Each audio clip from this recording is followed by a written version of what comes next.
4 लाखापर्यंत कर्जमाफी करणं आवश्यक होतं. सरसकटच कर्जमाफी करणं आवश्यक होतं, हे माझं मत आहे. अ, आणि 1 लाख रुपये जे नियमित भरतात त्यांना 1 लाखाची तरी सवलत देणं आवश्यक होतं.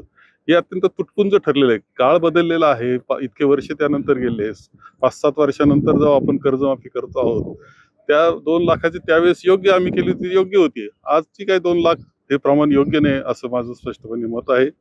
आणि याबरोबर खरं आजच्या याच्यामध्ये आम्हाला अपेक्षा आहे, की आखातामध्ये जे युद्ध चालू आहे त्याचा परिणाम शेतकऱ्यांवर विशेषतः फळ उत्पादक शेतकरी, द्राक्षे, डाळिंब यांच्यावर खूप मोठा वाईट परिणाम झालेला आहे. त्याच्याकरता काय निर्णय दिला आहे याची उत्सुकता आम्हाला आहे. मधल्या काळात अतिवृष्टी झाली होती, त्याच्या सुद्धा नुकसान भरपाई अद्याप सगळ्या शेतकऱ्यांना मिळालेली नाही.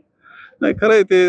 अतिवृष्टीचे पैसे मिळालेले नाही, ज्यांची जमिनी खरडून गेल्या, वाहून गेल्या, तो शेतकरी पुन्हा उभा करण्याची जबाबदारी आहे. शेतकऱ्यांकडे दुर्दैवानं दुर्लक्ष आहे आणि जे काही दिलं जातंय ते तुटपुंज दिलं जातंय असं माझं. 2 लाख आता 2 लाखापर्यंत कर्जमाफी करून त्याचा फार उपयोग होईल असं नाही. सरसकटच कर्जमाफी करायला पाहिजे. एकदा शेतकरी कर्जाच्या विळख्यातून मुक्त करणं आवश्यक होतं.